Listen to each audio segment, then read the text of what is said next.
সেই ছোট্টবেলায় দাদিকে দেখেছি, আমার মাকে দেখেছি। এখন সেটা আমি বাস্তবে পরিণত করার চেষ্টা করলাম এবং সফল হয়েছি। আসসালামু আলাইকুম এফডি ব্লগের পক্ষ থেকে সবাইকে অনেক, অনেক ভালোবাসা ও অভিনন্দন জানিয়ে একটা নতুন ভিডিও নিয়ে আসলাম। আর এটা সম্পূর্ণ পুরনো ঐতিহ্য আপনাদের কাছে ফিরিয়ে দিব নতুন করে, নতুনভাবে। বাজারে যেকোনো দোকানে, চালের দোকান থেকে আপনারা মুড়ির চাউল বললেই দোকানদাররা বের করে দেবে। একটু লালচে কালার থাকে চালটা সাধারণত।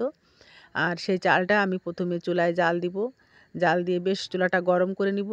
আমি অল্প করে নেব, ছোট পাত্রে তৈরি করেছি সেইজন্য। আমি এখানে প্রত্যেকবার প্রায় 200 গ্রাম করে চাল নিয়েছি। একেবারে খুব ধীরে, ধীরে ভাজতে হবে। চুলার আঁচটা কিছু সময় গরম থাকবে বেশ একটু, তারপর একটু লো করে দিব। দিয়ে চালগুলো প্রায় 3 মিনিটের মতো আমি ধীরে, ধীরে ভাজা শুরু করব। ভাজতে, ভাজতে এক পর্যায়ে চালের রঙটা আরও একটু লালচে কালার হয়ে যাবে, তখন আমি লবণ পানি দিয়ে দিয়েছি। ভিডিওর ভিতরে আপনারা দেখতেই পাচ্ছেন। লবণ পানি দিলে চালগুলো আবার দলা পেকে যাবে। আস্তে, আস্তে ছাড়িয়ে নিতে হবে। নাড়াচাড়া করতে, করতে আবার ঝুরঝুরে হয়ে যাবে। যখন দুটো একটা চাল ফোটা শুরু হয়ে যাবে তখনই কিন্তু চুলা থেকে চালগুলো নামিয়ে ফেলতে হবে। আর এপাশে একটা মাটির হাঁড়ি লাগবে। অবশ্যই মাটির হাঁড়ি হলে ভালো হয়। মাটির হাঁড়িতে বালি গরম করব। বেশ কিছু সময় ধরে বালিটা গরম করব। খুবই গরম করতে হবে। তারপর যে চালটা আমি ভেজে রেখেছি তার হাফটা দিয়ে দেবো। এখানে 100 গ্রাম করে দেবো, ছোট্ট হাঁড়ি যেহেতু। বালির ভিতর দিব। দিয়ে একটু নাড়াচাড়া করলে দেখতে পাচ্ছেন আপনারা, সম্পূর্ণ ক্যামেরাটা আপনাদের সামনেই সেট করা, একদম ক্যামেরা নড়ছে না।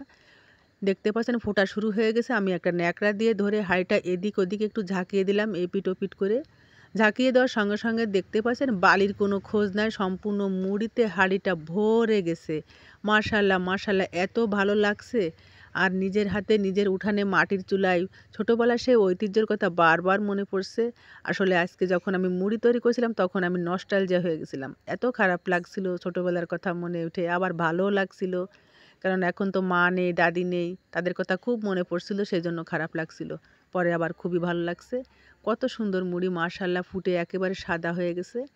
আপনাদের বোঝার সুবিধার জন্য আমি আরও একবার করে দেখাবো কিভাবে তৈরি করতে হয়। প্রথমে আমি কড়াইতে চাল নিব। চাল নিয়ে প্রায় 2 থেকে 3 মিনিটের মতন লো আঁচে ভাজতে হবে। তারপর দিব লবণ পানি। লবণ পানি দিয়ে একটু সময় নাড়াচাড়া করে চালটা ভেজে নামিয়ে নিব। আর যে গরম বালি, একেবারে তক্ত গরম, সে গরম বালির উপরে চাল কটা দিয়ে দিব।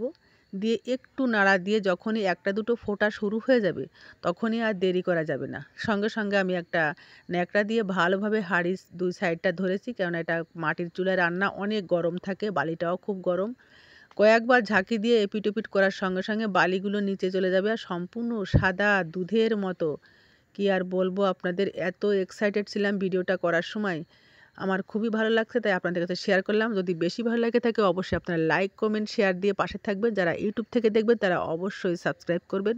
পরবর্তী আমার অনেক সুন্দর সুন্দর ভিডিও আপনাদের কাছে পৌঁছে যাবে। আশা করি আপনাদের ভালো লাগলো।